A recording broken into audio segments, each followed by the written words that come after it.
nothing else to compare. The sight of you leaves me weak. Working my way back to you, babe, and the happiness that time get away. The word is the word that you heard. It's got a groove, it's got a meaning.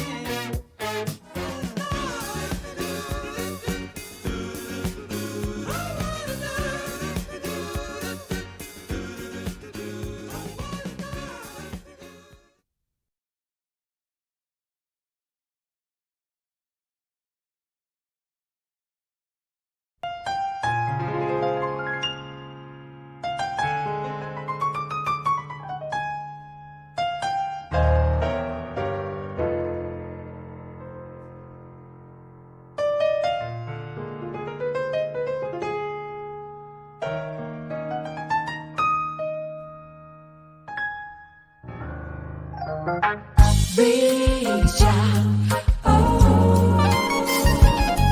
Ray and Steve. Reach out, with Ray and Steve.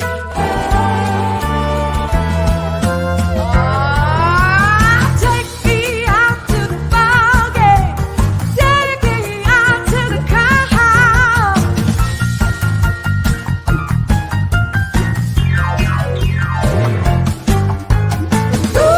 Root for the home team. If they don't win, it's a shame.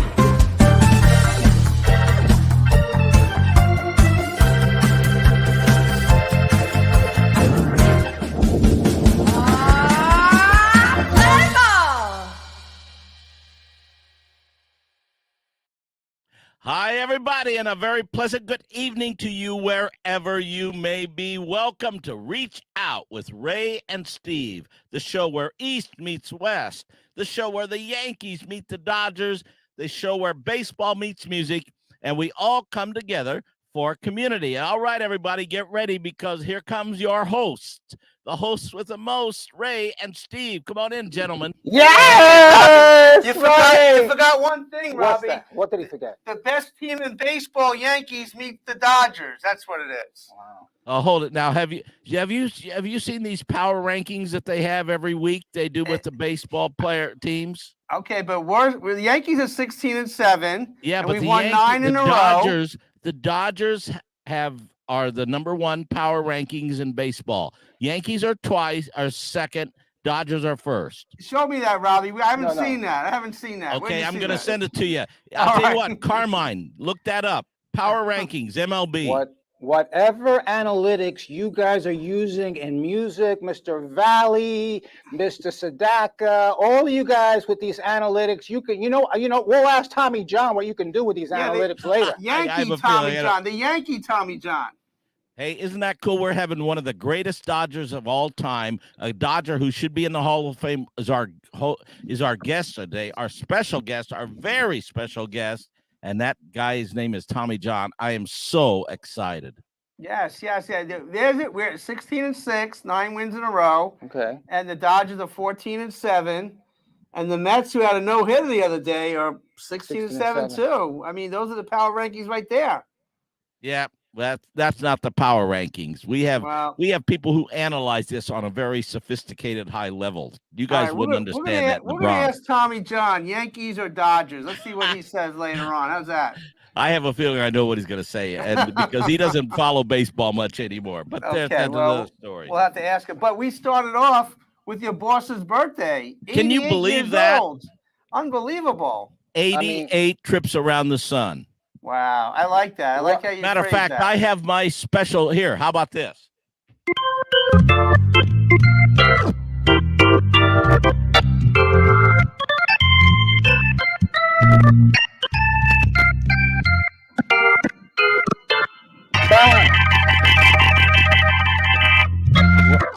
Robbie, I'm told that Frankie watches this show every Monday religiously. Yeah. But yet we haven't had him on. We've had some of his videos on, but we haven't gotten him on yet. Hey, but yet don't he's you, watching you the know show. him? Why don't you try to reach out to him, and we'll see if we can get him on. I don't think we can afford him.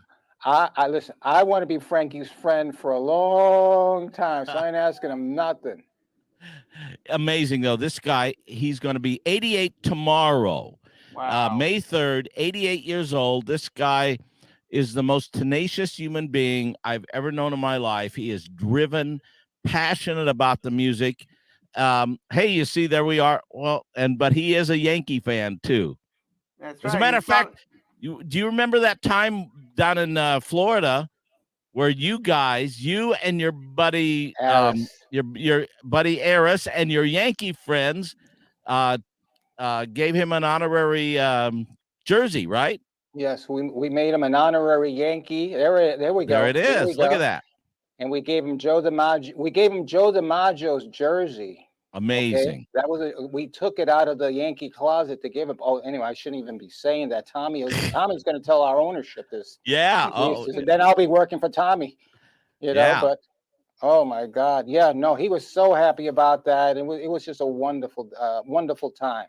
So Robbie, I mean, you've been with him 44 of those years. 44 years. Sounds like somebody else's number, but we can digress. Oh, look, there's Tommy and Frankie and I, and that's Tommy's beautiful bride, Cheryl. Okay, all right. Nice. All right. Tommy did all right. Tommy John did all right. Go for it, Tommy. Yeah.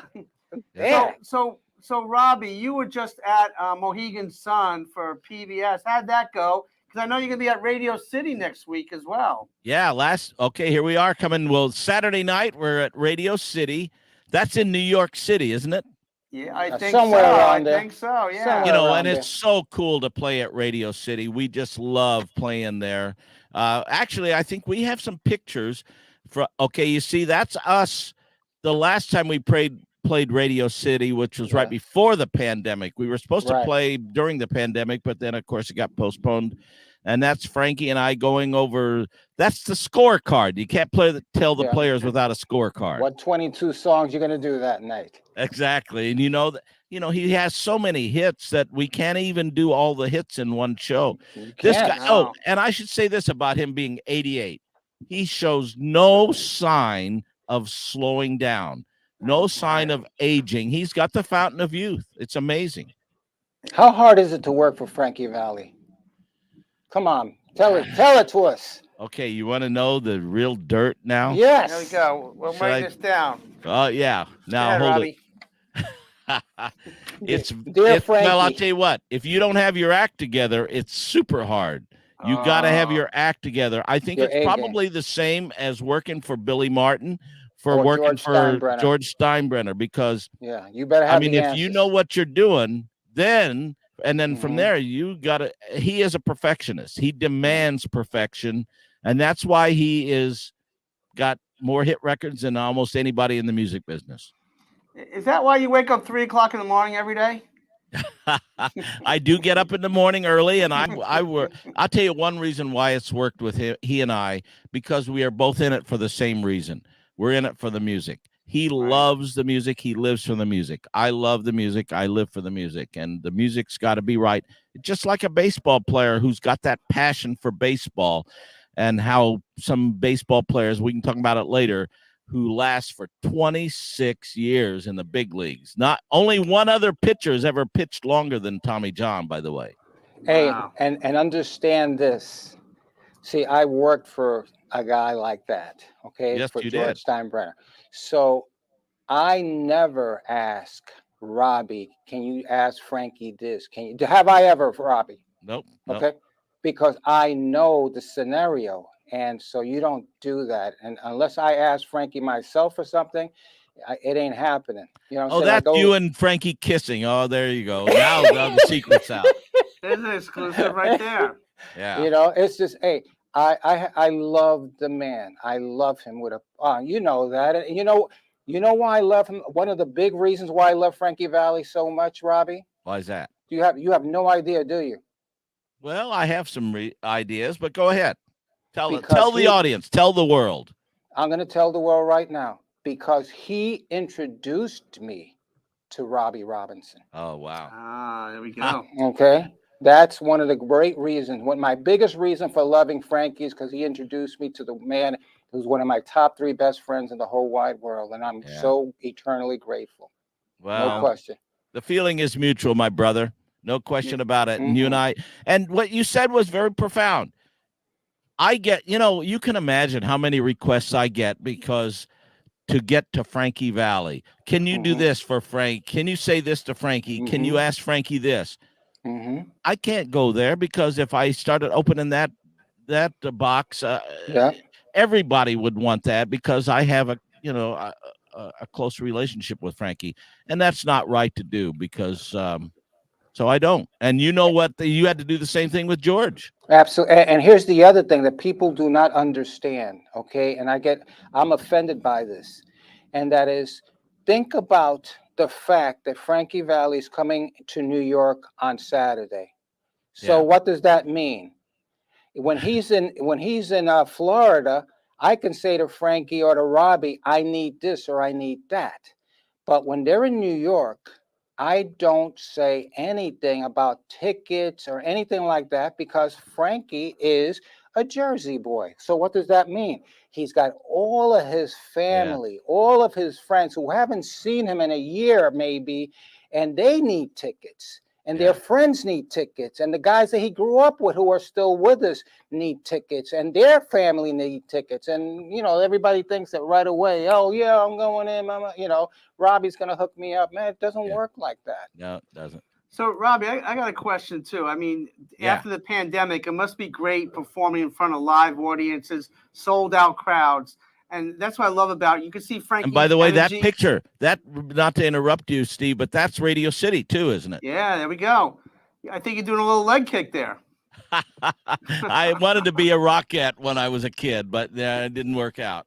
There you go. But you could see Frankie's energy on the stage with the band. But what I love most about going to one of your shows, after the show, you come out into the crowd after it's all over. You greet everybody. You share a moment. You take pictures.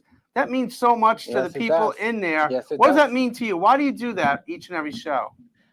I do that because I love to meet people, but I also love to Make I people love to happy. make people happy, and Yeah. that's what we're in the business of. Hmm. As a matter of fact, a preacher friend of mine decades ago came to see us play, and he said, "I always wondered why you do what you do, and I see that after seeing a concert, you guys are making so many people happy. You're making so many people's day a better day, and that's one of the reasons we do music. We do music because we make people happy, but I do music because I've been wanting to do music. I do music every day, and I want to be Johann Sebastian Bach when I grow up." There we go. Mhm. There we go. Mhm. And Robbie, it's been a pleasure getting to know you. I mean, you're one of my top friends in the world. I want to thank Ray for introducing me to you and just hearing the music and doing this show week after week and continuing that legacy of so many great people like Tommy John tonight. And Hey, look at by that the way, picture. now look at that picture closely. There's a gentleman in the middle that you may recognize, and his name is James Brown. That's Mhm. right. And tomorrow is his birthday too, believe it or not. Incredible. He and Frankie both have the same birthday. James was 1 year older than Frankie. Wow. Unbelievable. And the same kind of energy. Yes, no doubt about it. Yeah. The same kind. Talk about James, two icons, aren't they? Yes. Yeah, I got you guys are showing pictures. I'm a Foreigner guy. Today is Lou Graham's birthday. He's the voice really? of Foreigner, and there's Lou Graham and I back in the day before his show. That's when Steve was ugly. That was when I was ugly, yeah, but with my mustache. But Lou Graham, he actually is the voice of Foreigner. He should be in the Rock and Roll Hall of Fame. Happy birthday, Lou. Absolutely. Lou came to a show and hung out with us one night backstage. Yeah? Yep. Oh, that is great. That is great. But before we get to Tommy John, we have a young lady who's an author, Alexandra Polidoro. She's live here in the studio, and we want to bring her on because she just came out with a new book, and we're going to talk about that book real quick. Let's bring her on. There she is, Alexandria. Come on. Hi, how are you? Good. How you doing today? I'm doing great. Thank you for having me. Good. Welcome to the show. Reach Out with Ray and Steve and Robbie. We're here every Monday night from 7 to 8. We're on BronxNet and Cablevision. Talk about your book to everybody. Yeah, sure. So this is kind of my take on the blues of my life. It's titled Parts of My Lapis Lazuli, which is a precious stone. Lapis lazuli, if you first look at it, it's kind of like a really deep navy blue, but under the microscope, if you look at the cover, there's actually kind of different facets of gold and gray and white and light blue. And these colors kind of, for me at least, symbolize the blues of my life. At first glance, they're this deep, dark blue, and they seem kind of, they have a lot of depth, but on further analysis, I think that they have some nostalgia, bliss, beauty in it. So, yeah. And talk about what gave you the vision to come up with this book, and how long did it take you to write it? Yeah, so I initially wrote most of these poems when I was an undergrad at NYU. A lot of my professors encouraged me to submit for publication, like Nina D'Alessandro, Peter Nikowitz, just to name a few. And once quarantine hit, I had an abundance of time while I was applying to law school, and I decided to self publish with one of my other classmates who is now in publishing. Her name is Zara Hoffman. She helped design and edit everything, so I owe a lot to her as well. But yeah, a lot of it is just my creative outlet on these things that have affected me in my life. So when you write these poems, and we just got the book, so I'm going to definitely read it after the show. But when you You're write, supposed to read the book before the guest comes on. I know I tried to do that, but I just got it. But you just gave it to me. I didn't give you the book. Oh, well, she gave it to me through Oh, you. Unbelievable. This guy, I tell you. But anyway, when you write these poems, I mean, you can feel your heart and soul with them. I read a few. How does it feel to have that published and for others to see that? Well, it's definitely a little scary being that vulnerable. Right. However, I think that's kind of the nature of the beast with art. You have to be comfortable with having, your heart on your sleeve. And it's, I'm also an actor, and it kind of bleeds into that as well. Just being very honest with the audience and the reader is what eventually helps people relate to whatever emotion you're trying to project. So. Right.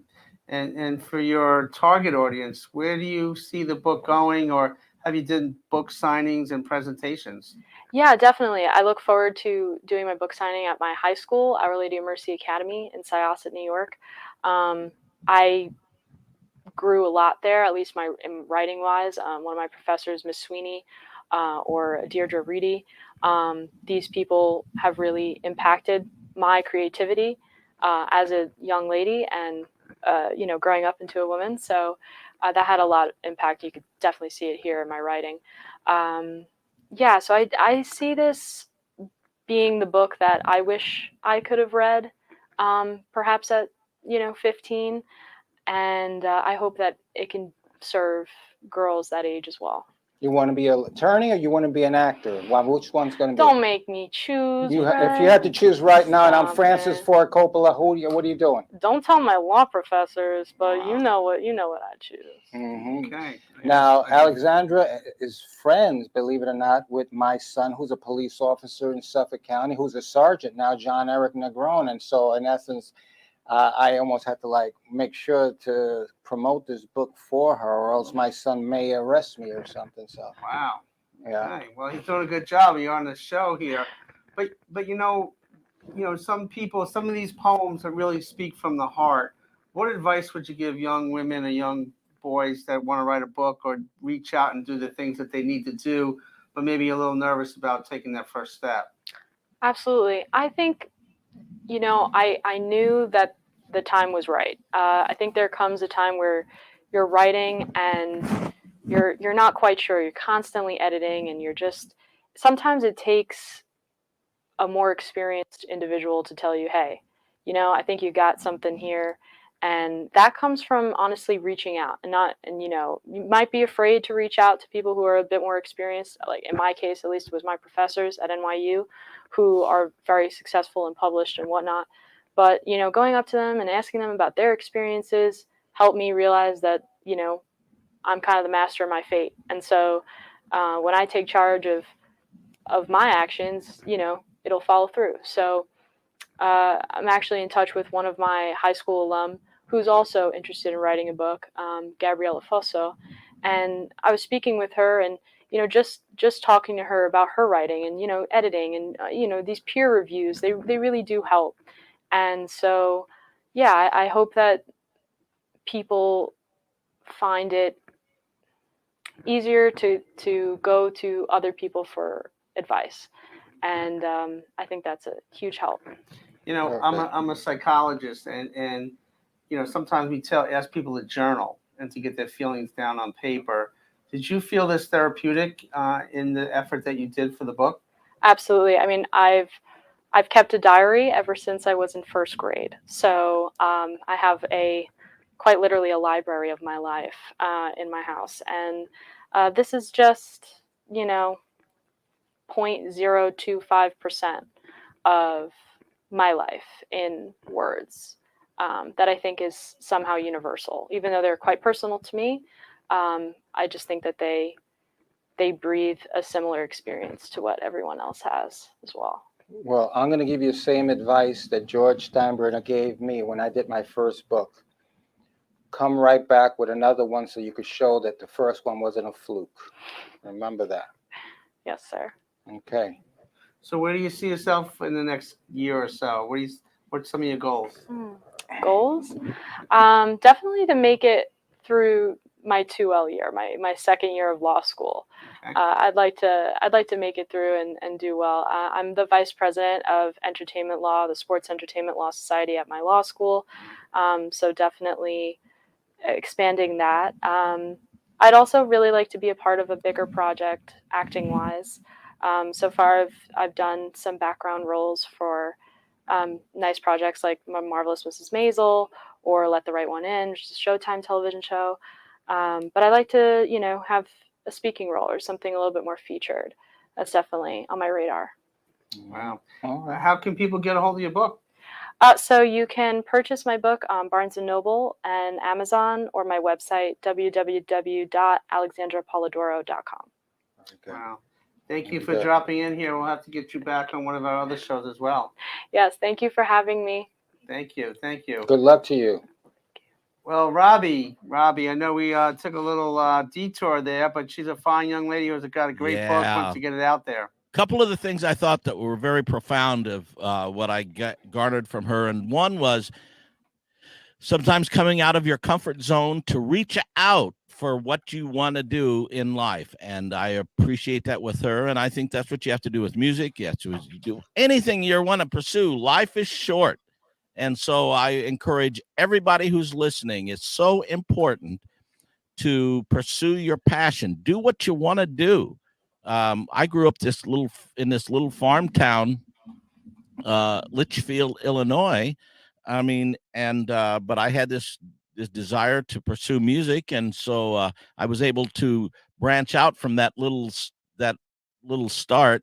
There's another buddy on the Little League Dodgers with me, and he branched out, and he is now one of the owners of the Los Angeles Dodgers. And interestingly enough, our special guest tonight, a young man from Terre Haute, Indiana, and he branched out from that little town of Terre Haute to become world famous, renowned baseball players. Matter of fact, are we ready to bring him on? Because before, I would like to give him the introduction. Go ahead, Robby. Take it away. Are we ready for the star of the show? We're ready. Oh, you got your my baseball glove. Wow. Here. Wow, you look missing a few stitches in it though. This is old school, bro. This is how we used to do it, man. It's like a pancake. I mean, there's no padding. There's no way. Yeah, this is old school. No stitches, no nothing. Hey, this is how it was back in the day, man. Back when Ray and I were kids. Okay. Now speak for yourself, all right? And so I have. Okay, give me a full screen. I have right now one of my treasured baseball items, and this is a signed baseball by the greatest pitcher that is not in the Hall of Fame. and his name is Tommy John, and he is going to be our featured guest tonight, and I am so excited. Tommy John, this guy's name gets spoken at every baseball game more than any baseball player in history. Babe Ruth, Joe DiMaggio, Mickey Mantle, anybody, this guy's name is mentioned at every baseball game. I'm honored and proud to call him my friend, and his name is Tommy John. Welcome to Reach Out, Tommy John. Yeah. Thank you. Welcome, Tommy. Thank you very much. Pleasure to be here. Ray, it's good to see you. Good to see you, Tommy, always. Did you recognize him without the fro sticking out here? Absolutely. He's a face that will go down in history. So you were there in 19.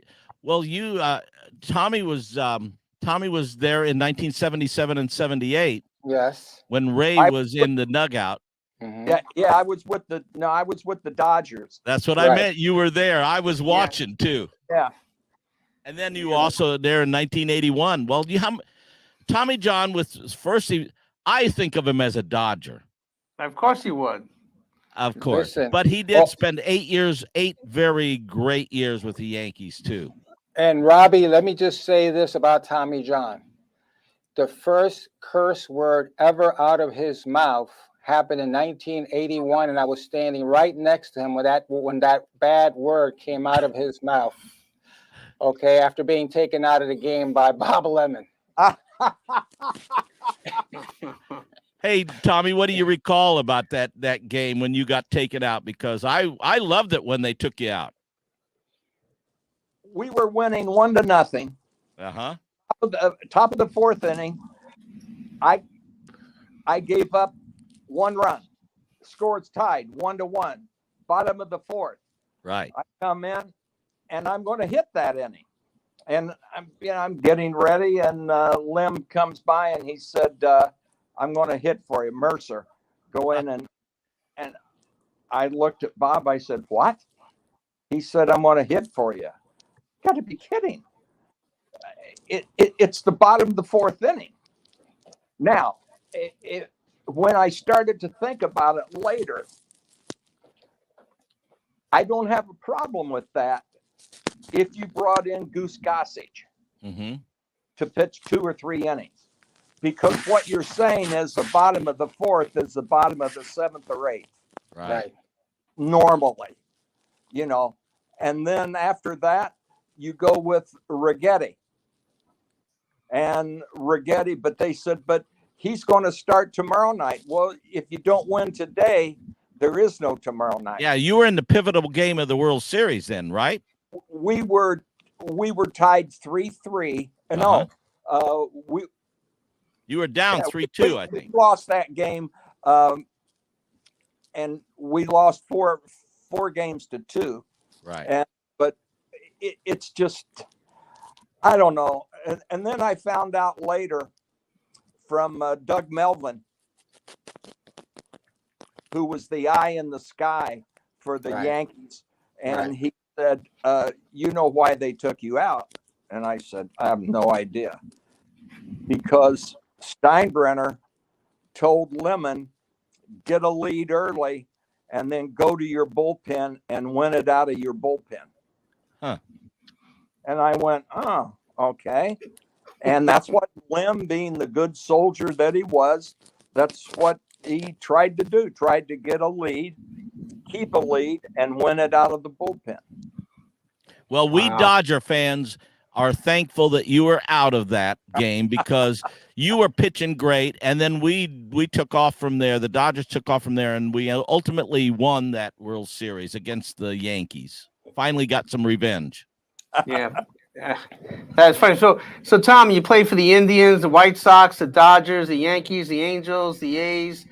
Take us through your career a little bit. I mean, obviously, in between 74 and 76, you had that injury, which made you world famous regarding the surgery. Talk about your career a little bit. 288 wins, 3.34 ERA, over 2,200 strikeouts. Amazing career, sir. You should be in the Hall of Fame. No doubt. Well, I've been up to the Hall of Fame, but I haven't been voted in. You know what?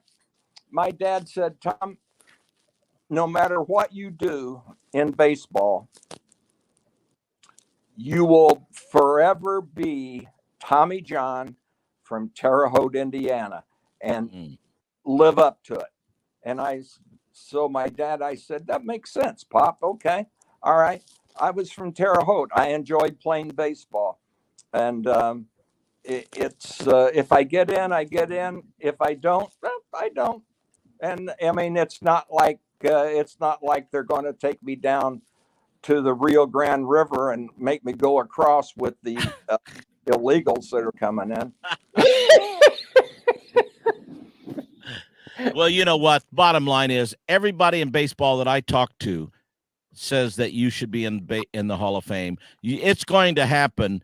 All the sports writers are telling me too. It is going to happen sooner than later. So, I know that you're going to make it, and you deserve. And by the way, he said some of those stats: 288 wins. Yes. Okay. Here's the one that nobody knows. I hold the major league record for the most no decisions. Wow.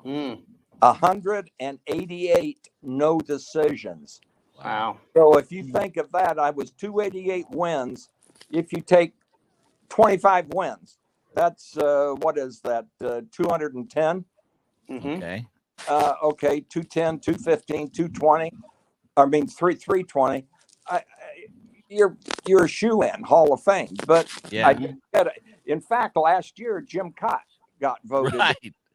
The next morning he called me up. Is that right? And he said, TJ, this Jim Cott. I said, Kitty, congratulations, blah, blah, blah. He said, I'm embarrassed that I got in before you. I should not be in the Hall of Fame. That's him. That's who he is. Wow. I'm not shocked. That's what Jim Cott is. Yeah. Yeah. He is a true guy. Yes, he is. Mm-hmm. Wow. But your career started really in high school. You played basketball, you played baseball. You're a valedictorian. I mean, you had that career started a long time ago. Do you remember your high school years? Well, valedictorian, that there were only 3 of us in my graduating class. There we go. And one of them was my dad. So, Okay. but I'll tell you, I tell you a little something about Tommy John. My first 2 years in high school, I never made a B. They were all A's. A. Wow. Wow. So in my junior year, my first report card, I had all A's and 1 B. The B was in English. And the Dean of Boys was a friend of my dad's. And I was walking across the gym floor and he said, hey, Junior, come over here. Let me see your report card. And I gave it to him and he went, whoa, that's pretty good. You've got a chance to be valedictorian. He said, but there's like 5 girls in front of you, and I don't think you can pass them. And you know what that did? It just turned the burner on in Tommy John. I said, who are they? And he told me their names. Okay. And I got my butt in gear and I was valedictorian. Nice now, job. here's the other thing. I had 50 scholarship offers in basketball. Wow. Wow. And I had 1 in baseball, University of Illinois.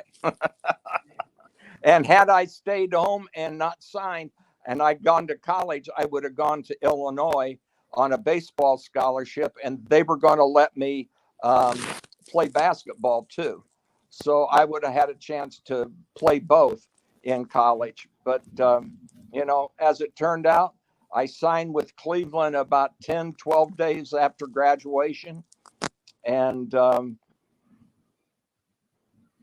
rest is history.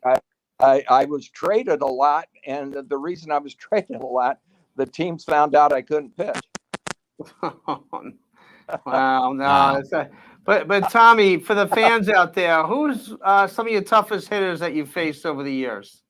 Ray DeGrone, batting Okay. practice. Yeah, he is very tough to work with. Let me tell you, I agree with you.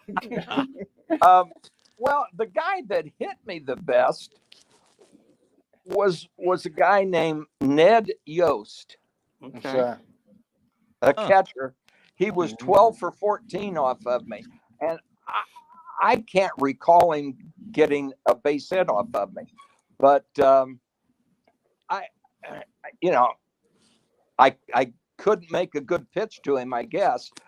But the best hitter I ever saw was Wade Boggs, without a doubt. Wow. Yeah, he was amazing. Yeah. Now, do you consider yourself the Frankie Valli of baseball players from the standpoint of the longevity? Well, there was only one guy. He had one more year than me, and his name was Ryan. So some guy down in Texas named Yeah. Okay. Nolan, something like that, right? Oh, Mhm. Nolan Ryan. Yeah. Yeah, there we go. Well, I'll tell you, there is something, a parallel between Tommy John and Frankie Valli beyond the longevity, What's because that? Tommy John, Quality. 26 years, and that is Tommy John, just like he described in earlier when they challenged him. Frankie Valli is tenacious. He is determined. He's gonna go on and do and make it happen no matter what happens, and that's Tommy John to a T. So those guys are in the same mold. As a matter of fact, where's that picture of Tommy and Frankie? Let's see that. Yeah, we're gonna pull that up here in a few moments. There we There you go. Mm-hmm. That's a great shot there. Mm-hmm. Tommy, Robbie, Cheryl John, and Frankie Valli. Wow. Love it. Love it. That is a great picture. You know, as part of the show, Reach Out with Ray, Steve, and Robbie, is to kind of teach the younger people who the special guests we have tonight. And Tommy John, you're our special guest. But we want to go back to the World Series against the A's and the Dodgers. Robbie mentioned that you're the most famous name out there in baseball. And this is a little bit of reason why. Let's check it out. Now the Dodgers have a very special cheerleader here for the World Series. And he's a fellow who would have played a key figure in this 1974 series. And right now, Tony Kubek's going to talk with him. Should the Oakland A's win the World's Championship again in 1974, it could be because of the elbow you're looking at right now. It belongs to Tommy John, who at All-Star break was the winningest pitcher in the National League. And Tommy, you had a 13-3 record. You never picked up another victory after that. Right, Tony. I tried to pitch. I think I waited about 8 or 9 weeks and rested some and tried to come back and throw. And it just got to the point to where I could throw maybe 3/4 speed. But whenever I tried to get the little extra pop on the ball that you need to get guys out. Wow. So Tommy, when that happened, you were rolling that first half of the year. Yes, I was. And, I threw the one pitch, boom. And my elbow just exploded. And being valedictorian, I shook my arm and I went, I can throw. And I got one more pitch and I threw, and I think it may have gone about 50 feet and just rolled across home plate. But I knew I was done. I came off the mound and I went to our trainer, Bill Bueller, and I said, Billy, get Dr. Job. He said, I've already signaled him. And so back then in 74, I went into the clubhouse and I went into the trainer's room, and it was there were radio, TV, sports writers, guys were in there all over the place wanting quotes from me. Mm-hmm. And nowadays those guys wouldn't even get near that. But the Dodgers had an open clubhouse, and it was open, and Dr. Job said, hey, come out, take care of these guys, give them what they want, and come and see me tomorrow afternoon at my office. So I said, okay, I did. And he said, I think you've torn a ligament in your elbow. But he said, I don't know. I'm going to send you to a hand surgeon. and I'm going to have him look at it, because back in '74 there were no MRIs, only X-rays. Right. And so I went down and saw this hand surgeon, and he was from I think he was from Tennessee, I believe. And he went, "Boy, you sure done it." He said, if you can pitch in a year, if you can throw the ball from the mound to home plate and not bounce it, it'll be a success. Wow. So I go to see Dr. Job, and we talked what we were going to do. And he said, well, I think what you should do is let it heal, and we'll see if we can coax it along. And so you don't have to have an operation, because he said, I really don't want to operate on you. And it didn't work. And so now Dr. Job and I are sitting in there kind of like a father and son. And he said, the only chance you have, and it's very, very, very little chance, is we've got to operate on your elbow. And I said, Dr. Job, if you do your job, I will more than do my job. Tell the audience what the percentage of success was for this. 1 in 100. Wow. Is what he gave me. 1 in 100, and he did the surgery, and, people, how did it become Tommy John surgery? And Dr. Job said, because I got tired of saying it's the ulnar collateral replacement surgery with the palmaris longus tendon. And then after a while he said, the surgery I did on Tommy John. And then it was, Tommy John surgery. And then that was it. It stuck. Kind of like the Lou Gehrig's disease, isn't it, in some respects? Well, there's only, but if you get Lou Gehrig's disease, you die. Well, I'm saying, but in terms of from the name. Yeah, if you get Tommy John surgery, you're back on the mound and you're pitching and you've got a chance. And it's amazing because I don't know what percentage of MLB players have had Tommy John surgery, but it's got to be a way high, because it seems like on every game there's a number of them that have had it. No, here's the thing. Here's the thing of what Tommy was saying, and what I find incredible, knowing the players of that era. If you would have took 100 players and told them you have a 1 in 100 chance, you might get one more guy to say, I'll take that surgery. That's right. Okay. So in turn, what Tommy did was heroic and literally has saved the game of pitching.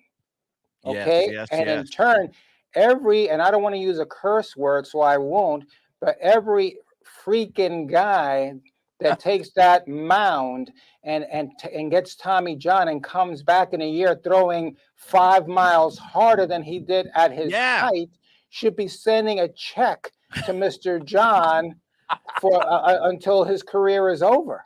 Ain't that the truth? Well, what Dr. Job said, I really don't want to do the surgery. It's about a 1 in 100 chance. And my wife was pregnant with our first daughter. She was born 2 days after I had surgery. She was on the 27th of September, and the surgery was on the 25th. And he said, do you have means to take care of your family when this doesn't work? Wow. And he did essentially the same thing that the Dean of Boys told me, that I couldn't pass those five girls to become valedictorian. Yeah, I will. And that's why I told Dr. Job, if you do your job, I will more than do mine. I will work however hard I have to work, however long I have to work, to make sure I get back out on the mound and pitch. Fantastic. So you shared earlier in the show, personality-wise, I mean, you were a fighter, you're a competitor since high school, your younger years. So this was another way to prove to yourself and to others that this is going to happen. I'm going to pitch again. and no matter what, and I had the faith in Dr. Job and my family, and this is what I'm going to do, and you did it. Well, I had faith in Dr. Job. He was a good surgeon, a great surgeon, but he was a friend of mine. And if he would have told me, Tommy, this surgery is going to succeed if you take a pound of your dog's poop and you bury it back in back of second base at Dodger Stadium, it's going to make it work. I would have collected all my dog's poop, and I would have done it because that's how much I trusted him. Wow. Now, that cast that we saw in the clip, there's something very special happening to that cast. Can you tell the audience what's going on with that? Well, that was, I think that was the second cast. Okay. The first cast, when they put it on after the surgery, when we went out in the playoffs, I wanted to sit on the bench. Well, you had to get the opposing manager had to say, yeah, he's not on the roster, but he can sit on the bench. And I went to Danny Murtaugh and I said, Danny, I want to sit on the bench. Can I get your okay? He said, yeah, if you let me sign that cast. Wow. Very and cool. Danny Murtaugh was the first one to sign my arm cast. And I have Pee Wee Reese's signature on it. Awesome. Vin Scully. Jerry Doggett. I had Garvey, Sutton, all those guys. Dr. Job signed it. And the last guy who signed it about a month ago was me. Because if you think about it, I had the cast on my arm and I was left-handed and I couldn't sign it. Oh, yeah. Just sat there. And so I signed my cast and we're donating it to the Smithsonian Institute along with an MRI of my elbow. So people can come in, see the cast, and then see the MRI. And it shows the ligaments that he crossed in the elbow to hold the elbow together. Wow. And, wow. Going to go in. There's a ceremony coming up, right? Is it June 3rd? June 3rd, yeah. So a month from tomorrow. Right, a month from tomorrow. That is remarkable. That is so special. I mean, because again, you're saving the careers of so many pitchers out there, like Ray brought up. I mean, it's really unbelievable how that's happening day in and day out for so many people. Here, show them the cast. I love it. Here's the cast right here. Oh, there we go. Wow. That is so cool. That is very cool. Very cool. Now, Tommy, you have a podcast show, Rubbing Elbows. Talk about that. That's a nice nice title of your show. Perfect. Well, we wanted to do something to, give the baseball fans or the sports fans something to think about. And so we came up with the thing of rubbing elbows with Tommy John. And my first show I had Reginald Martinez Jackson on.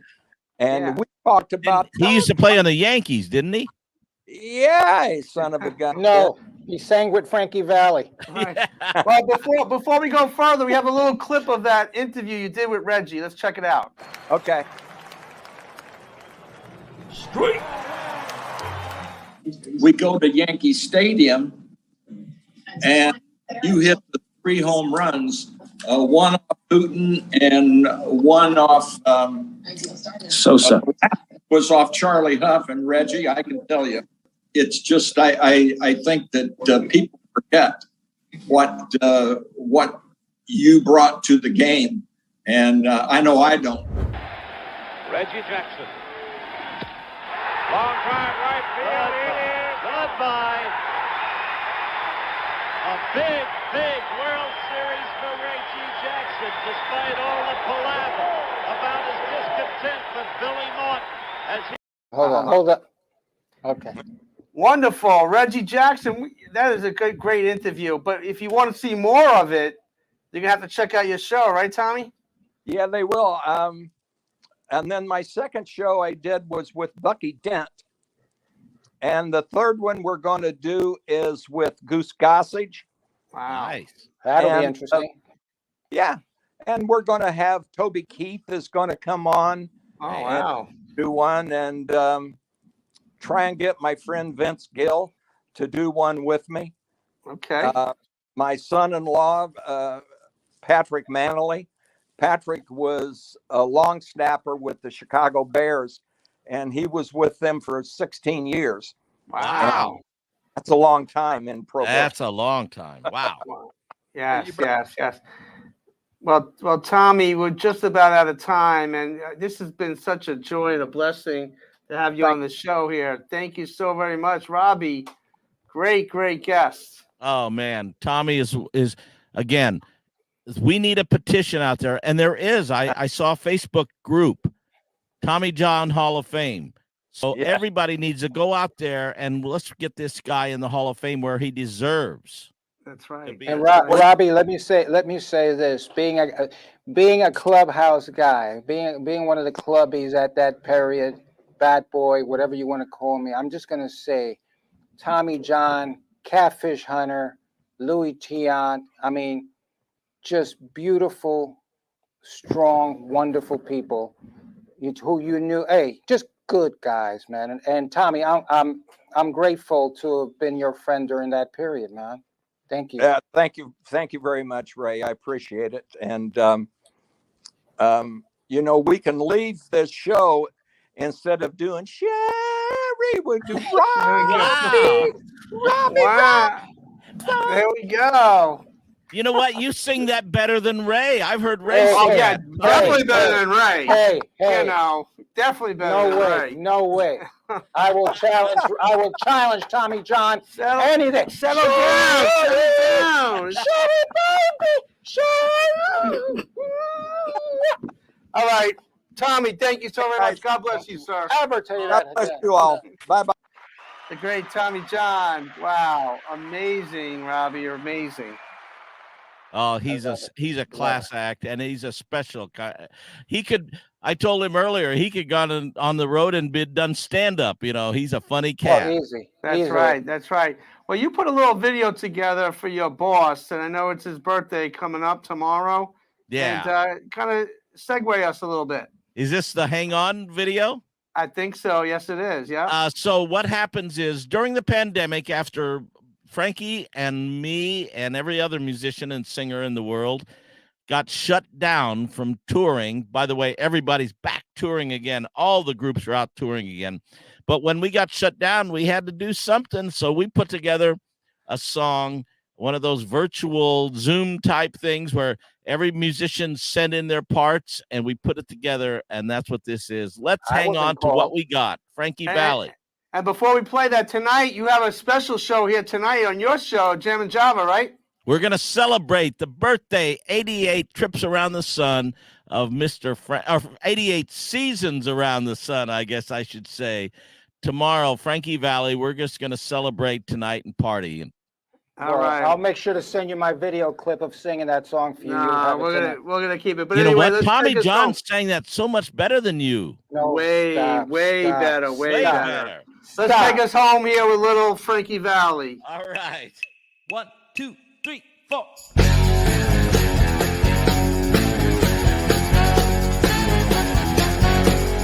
Let's hang on to what we got. Don't let go, girl. We got a lot.